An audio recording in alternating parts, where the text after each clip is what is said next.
Hi, welcome to Turner Time. This tutorial is on how to restore recently closed tabs in Edge and Chrome.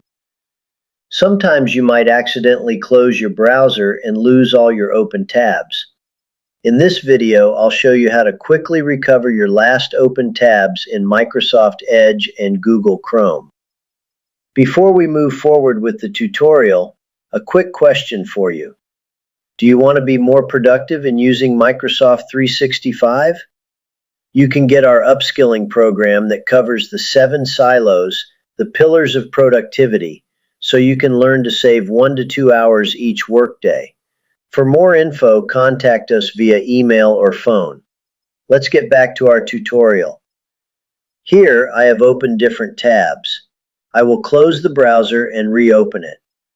However, I don't see those tabs that were opened, so I will press Ctrl, Shift, and T keys.